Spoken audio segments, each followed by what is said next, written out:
People, it's your man Don Pips here with a daily recap of today's session, early New York session, and pre-New York to be exact. And here's a trade that I took today, and I just kind of want to bust it down, break it down to y'all on what I saw from my perspective, what happened pre, and then as far as the execution is concerned. So if you follow me on Instagram, you've seen a screenshot, but I just kind of want to put a little bit more context behind it. So I'm gonna start this video series, and this is the first video that I'm shooting for this. So excuse me if it's not all the way perfect, but we're just gonna break it down, bust it down, and I'll look forward to you guys' feedback. Make sure you guys leave a like, smash that like button, subscribe if you haven't already, and let's get this show on the road. So pre New York, I typically trade from 5 a.m. Central to 9 a.m. Central. Okay, that's my window of opportunity. A lot of times, sometimes I'm in at 5, I'm out at 6, depending on the setup, depending on what the market gives me at the time. But I'm never trading anything past NYCE open, which is 8:30 Central my time.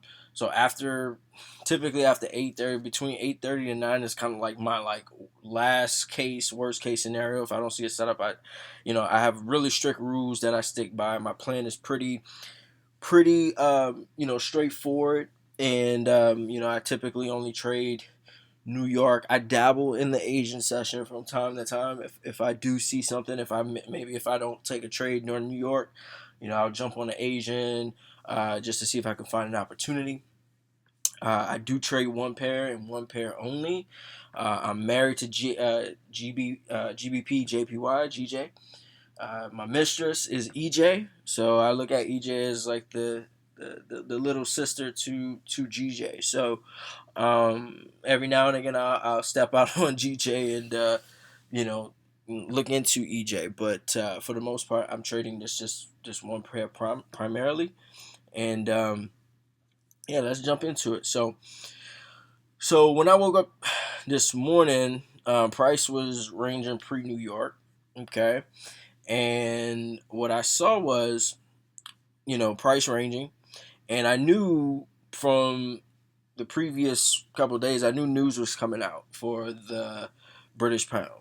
And I knew the Bank of England was releasing some information or releasing some news pre New York Open. So I was expecting, I don't trade news. I usually trade after the news break, and to allow price to kind of settle, because I'm just not comfortable with trading news. Like, I mean, I've done it, and I will. It just depends, but for the most part, I'm never trading news, right? So I just wanted to wait to see what happens, and what happened was price broke out of this initial range, right? And then it went back bullish, and it jumped out, and it actually in real time, if you saw it, I mean it this bullish candle really jumped up, but I knew that this was my previous 4 hour high, right? Which I have that marked. And in another video, I'll show you, I'll break down like my total analysis on how I break down my charts when I step onto the chart. But for the most part, I'm always labeling my daily highs, my 4 hour highs, and my lows, my daily lows and my 4 hour lows. So in this instance, I saw that my 4 hour high was right at 134,348. And so when I saw that this failed to break that 4 hour high, what happened was I knew that it failed. So it shot right back down, and price went bearish. So I knew that was a fake out, and that was just news.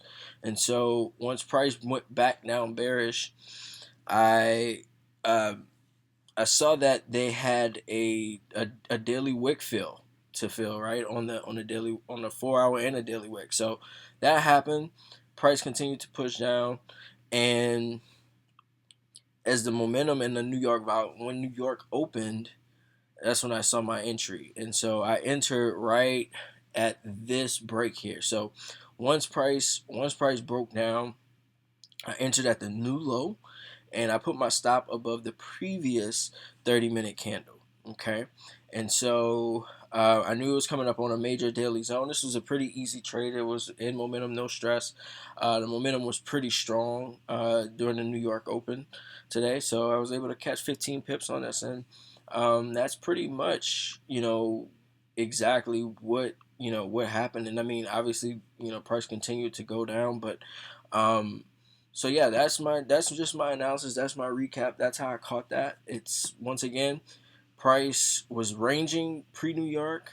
It broke down, and then the news shot it back up. But we knew that this was a false breakout because it broke out, but it closed underneath. It closed underneath support, right? And then I paid attention to the wick, and I noticed that this wick failed to break the previous 4-hour wick. So that gave me extra confirmation that we were still bearish and we still had bearish momentum. And so once that happened, I got that confirmation, that strong bearish candle confirmation. And once it broke out of that second range, I knew it was time to go. I just had to pick my entry. And I picked it right on the on this 30-minute candle right here.